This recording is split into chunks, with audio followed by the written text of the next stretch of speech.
Assalamualaikum warahmatullahi wabarakatuh, Sobat Kathaloka. Siapa di sini yang suka jalan-jalan? Jalan-jalan keluar kota, naik pesawat keliling dunia. Seru kan?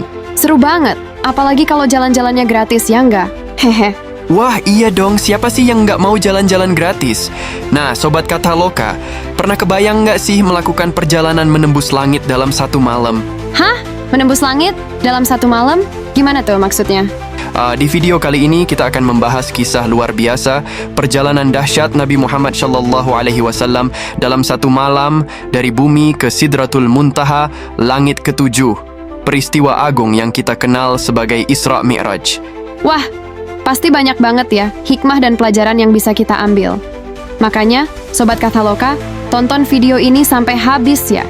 Jangan lupa juga untuk subscribe channel Kathaloka, like, komen, dan share video ini ke teman-teman kalian. Karena berbagi itu indah.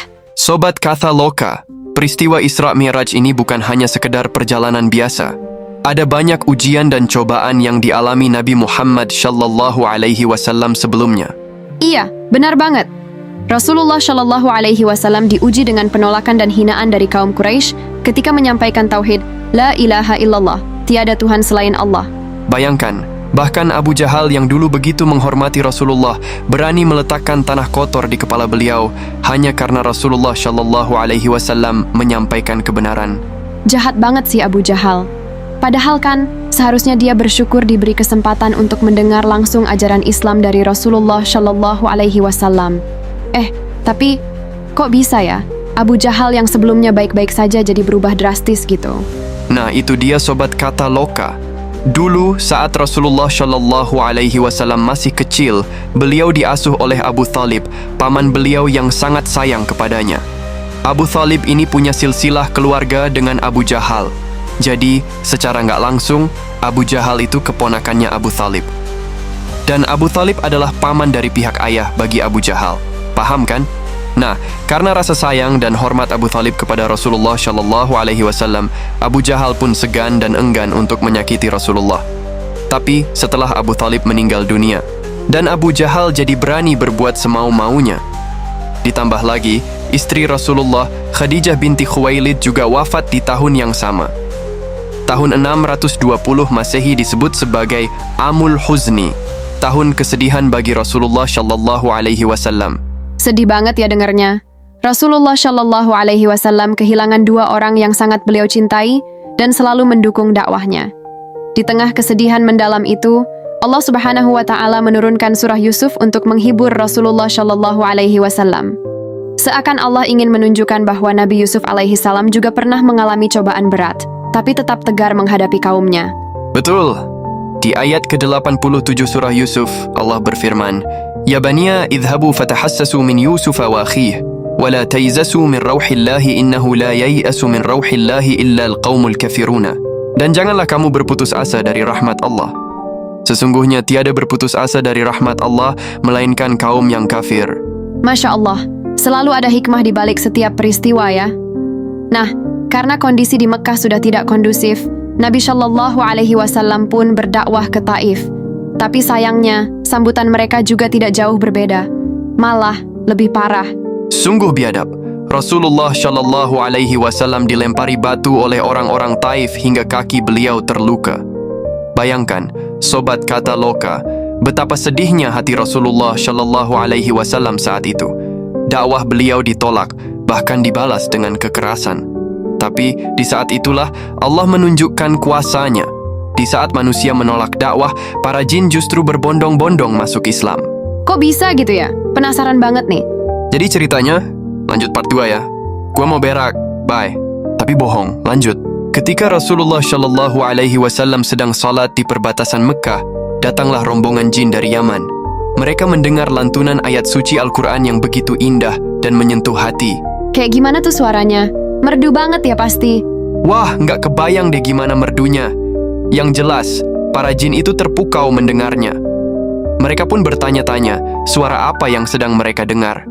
Salah satu dari mereka berkata, sesungguhnya aku mendengar bacaan yang mengagumkan, yang belum pernah aku dengar sebelumnya. Jin lainnya menimpali, iya, suaranya begitu indah dan menyentuh hati. Seakan-akan ada getaran khusus yang mengalir ke dalam jiwa. Wah, pasti mereka merasa takjub banget ya. Betul banget. Akhirnya, para jin itu bertanya kepada Rasulullah Shallallahu Alaihi Wasallam tentang apa yang sedang beliau baca, dan dengan penuh hikmah, Rasulullah Shallallahu Alaihi Wasallam pun menyampaikan ajaran Islam kepada mereka. Dan subhanallah, ribuan jin itu pun bersaksi dan bersyahadat masuk Islam. Masya Allah, sungguh hidayah Allah bisa datang kapan saja dan dari mana saja ya. Setelah peristiwa itu, Rasulullah Shallallahu Alaihi Wasallam kembali ke Mekkah dengan hati yang sedikit lega. Tapi, cobaan belum berakhir. Hati beliau masih diliputi kesedihan karena dakwahnya mendapat banyak penolakan. Sampai-sampai Allah berfirman dalam surah Asy-Syarh ayat 1-3. Quran surah Asy-Syarh ayat 1-3. Alam nashrah laka sadraka wa wada'na 'anka wizraka alladhi anqadha dhahraka. Bukankah kami telah melapangkan untukmu dadamu, wahai Muhammad, dan kami telah menghilangkan daripadamu bebanmu yang memberatkan punggungmu. Di saat itulah, terjadilah peristiwa dahsyat yang kita kenal sebagai Isra Mi'raj. Dimulai dengan kedatangan malaikat Jibril ketika Rasulullah Shallallahu Alaihi Wasallam sedang beristirahat di rumah Ummu Hani.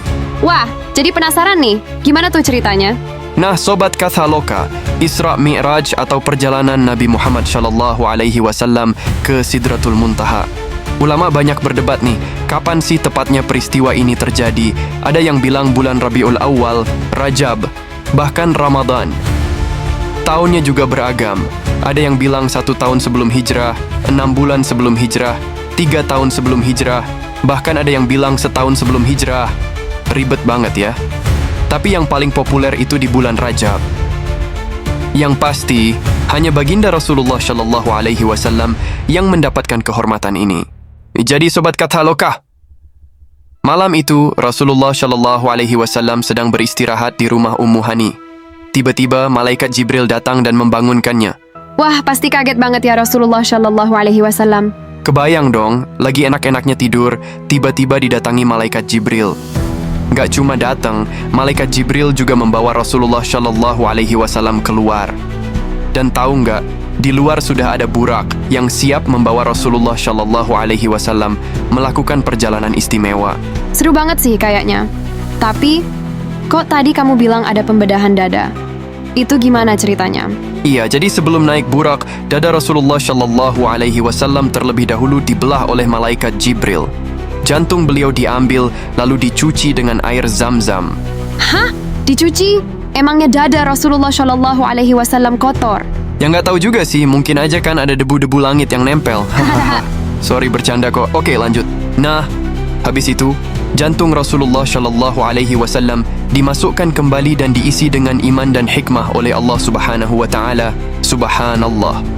Peristiwa ini menunjukkan betapa istimewanya perjalanan Isra Mi'raj dan persiapan Rasulullah Shallallahu Alaihi Wasallam untuk menerima perintah salat langsung dari Allah Subhanahu Wa Taala. Wow, persiapan yang luar biasa ya, untuk perjalanan yang luar biasa. Oke, sekarang ceritain dong tentang perjalanan Rasulullah Shallallahu Alaihi Wasallam menaiki burak. Jadi, setelah dada Rasulullah Shallallahu Alaihi Wasallam dibersihkan, beliau pun naik ke atas burak. Burak ini bukan kuda biasa, Sobat Kathaloka. Hewan ini memiliki kecepatan yang luar biasa. Sekali langkah, bisa mencapai jarak sejauh mata memandang. Wah, pasti kenceng banget tuh. Kalau itu kamu pasti udah mabok duluan, ya kan? Kurang ajar, kalau nggak ada pewangi jeruk di mobil itu, gue nggak bakal mabok. Nah, dalam perjalanan itu, Rasulullah Shallallahu Alaihi Wasallam singgah di beberapa tempat. Pertama, beliau singgah di Bait Lahm, tempat kelahiran Nabi Isa alaihi salam. Di sana, Rasulullah sempat salat 2 rakaat. Wah, pasti suasana di sana tenang dan damai banget ya. Setelah itu, Rasulullah Shallallahu Alaihi Wasallam melanjutkan perjalanan ke Bukit Sinai, tempat Nabi Musa alaihi salam menerima Taurat. Di sana, Rasulullah Shallallahu Alaihi Wasallam juga sempat salat 2 rakaat. Bayangin Sobat Kathaloka, 2 tempat bersejarah itu dilewati begitu saja oleh Rasulullah Shallallahu Alaihi Wasallam dalam sekejap. Perjalanan kemudian berlanjut ke Masjidil Aqsa di Palestina. Masjidil Aqsa, masjid suci umat Islam yang sering diberitakan di televisi itu kan? Yap, benar banget. Itu dia Masjidil Aqsa, kiblat pertama umat Islam. Di sana Rasulullah Shallallahu Alaihi Wasallam bertemu dengan para nabi lainnya loh. Wah, seru banget tuh kayaknya. Mereka ngobrolin apa aja sih di sana? Sayangnya nggak ada dokumentasi detail tentang itu, hehe. Yang jelas, di Masjidil Aqsa, Rasulullah Shallallahu Alaihi Wasallam menjadi imam salat bagi para nabi dan malaikat. Gimana, keren nggak tuh? Coba bayangin, memimpin para nabi dan rasul dan jadi imam salat. Nah, setelah selesai salat, Rasulullah Shallallahu Alaihi Wasallam naik ke langit pertama. Di sana, beliau bertemu dengan siapa, hayo? Coba tebak. Siapa ya? Bentar, kalau jawaban gue bener, hadiahnya apa? Ciuman manja dari gua. Idih, nggak banget. Kayaknya ketemu sama Nabi Adam alaihi salam nggak sih? Yap, betul banget. Di sana, Rasulullah Shallallahu Alaihi Wasallam melihat Nabi Adam alaihi salam yang sedang menangis dan tersenyum melihat keturunannya. Lo kok nangis? Kenapa tuh? Jadi Nabi Adam alaihi salam menangis karena melihat nasib keturunannya yang masuk neraka. Tapi, beliau juga tersenyum bahagia melihat keturunannya yang masuk surga. Sedih banget ya. Ternyata jadi Nabi Adam alaihi salam itu berat ya. Harus melihat keturunannya ada yang masuk neraka. Iya sih, tapi itu sudah menjadi ketetapan Allah Subhanahu wa Ta'ala. Oke, setelah dari langit pertama, Rasulullah Shallallahu Alaihi Wasallam naik lagi ke langit kedua. Di sana, beliau bertemu dengan Nabi Isa alaihi salam dan Nabi Yahya alaihi salam. Wah, pasti seru banget tuh ngobrol bareng para nabi. Mereka ngomongin apa aja ya? Penasaran nih. Sama, aku juga penasaran. Sayangnya lagi-lagi nggak ada dokumentasi yang jelas. Setelah itu, Rasulullah Shallallahu Alaihi Wasallam naik lagi ke langit ketiga dan bertemu dengan Nabi Yusuf alaihi salam. Kata Rasulullah Shallallahu Alaihi Wasallam, Nabi Yusuf itu diberkahi wajah yang sangat tampan. Bayangkan, sobat kata loka, ketampanan Nabi Yusuf itu separuh dari ketampanan Nabi Adam. Wah, pasti ganteng banget ya. Nggak kebayang deh kayak gimana. Nggak heran sih kalau dulu banyak wanita yang jatuh cinta sama beliau. Tapi, kok beda banget ya sama lu? Ganteng pas-pasan, dekil, nggak pernah mandi. Hadeh. Sembarangan. Gini-gini yang antri banyak tahu. Nah, tahu nggak?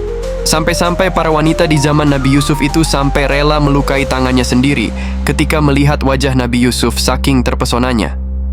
Oke, lanjut. Di langit keempat, Rasulullah Shallallahu Alaihi Wasallam bertemu Nabi Idris alaihi salam.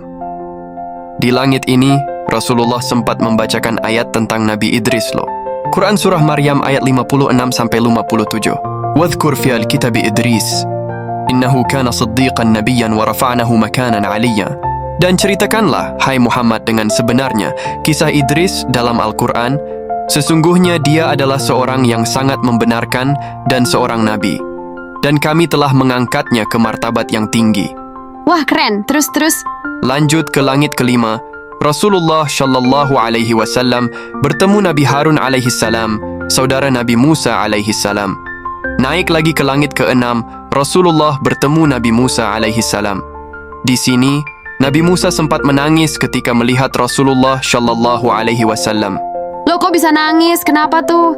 Jadi Nabi Musa sempat bertanya kepada malaikat, siapa gerangan Rasulullah itu? Malaikat pun menjawab bahwa beliau adalah Nabi Muhammad Shallallahu Alaihi Wasallam, Nabi akhir zaman yang umatnya akan lebih banyak masuk surga dibanding umat Nabi Musa alaihi salam.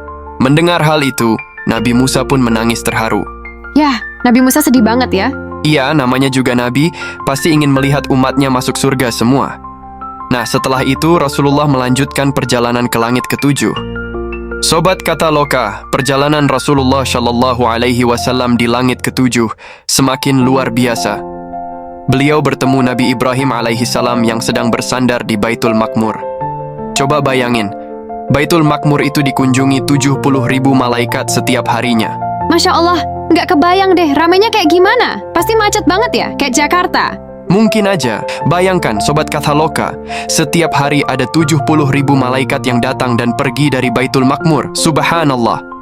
Setelah itu, Rasulullah Shallallahu Alaihi Wasallam melanjutkan perjalanan ke Sidratul Muntaha.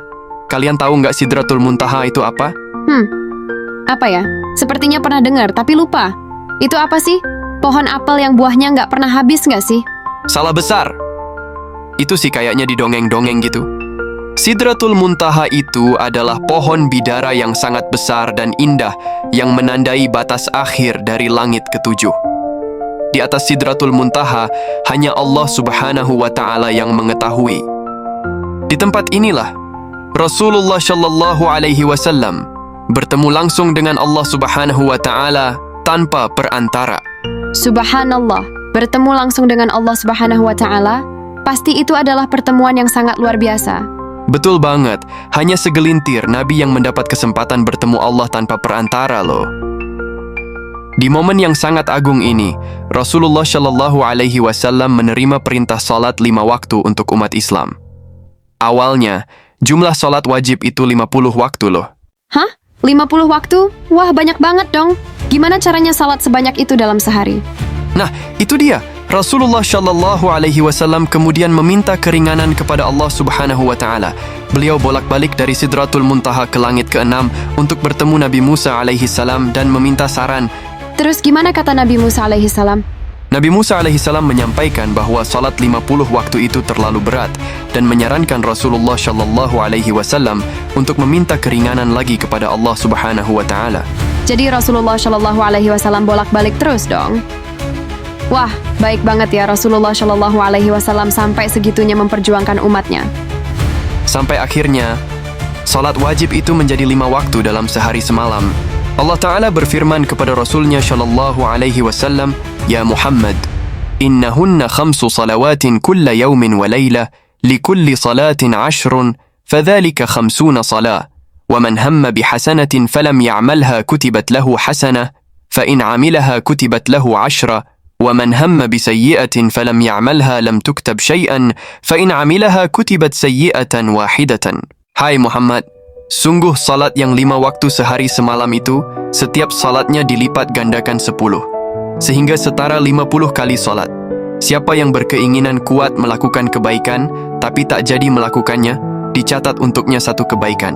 Kalau dia mengamalkannya, dicatat untuknya 10. Siapa yang berkeinginan kuat melakukan keburukan, tapi tak jadi melakukannya, tak dicatat apapun padanya. Kalau ia melakukannya, barulah dicatatkan 1 keburukan. Masya Allah, jadi salat itu perintah langsung dari Allah, diberikan di Sidratul Muntaha, bukan di bumi loh, Sobat Kataloka. Nggak heran kalau salat menjadi tiang agama, bahkan amalan yang pertama kali dihisab di akhirat. Betul.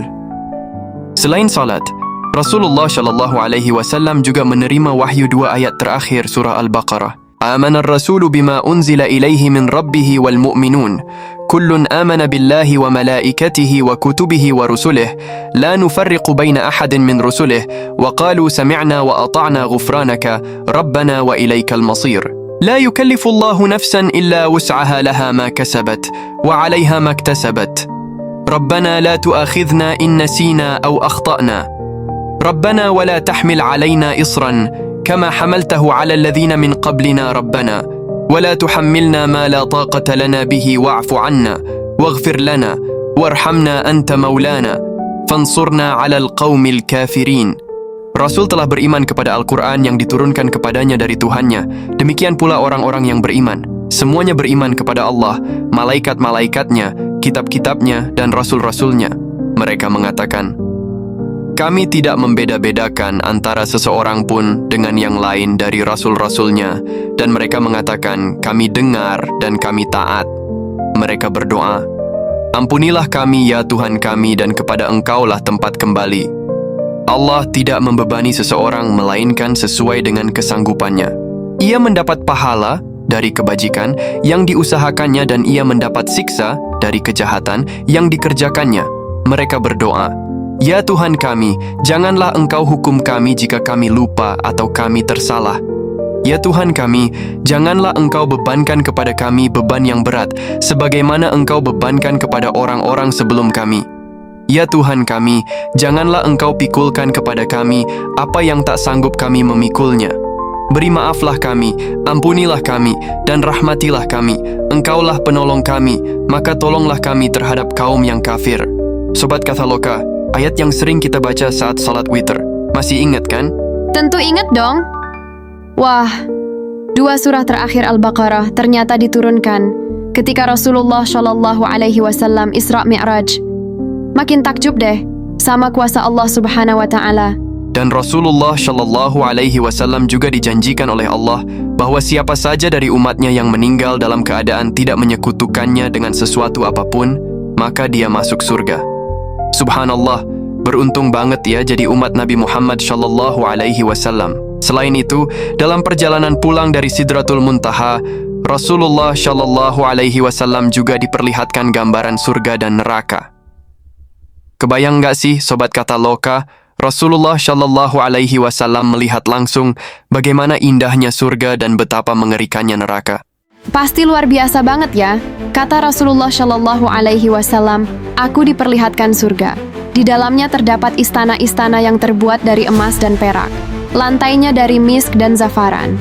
Di dalamnya terdapat bidadari-bidadari yang belum pernah dilihat oleh mata, didengar oleh telinga, dan terlintas dalam hati manusia. Wah, jadi penasaran pengen ke surga ya? Sama, makanya kita harus rajin ibadah dan beramal soleh biar masuk surga. Astagfirullah, nerakanya juga pasti nggak kalah seremnya ya.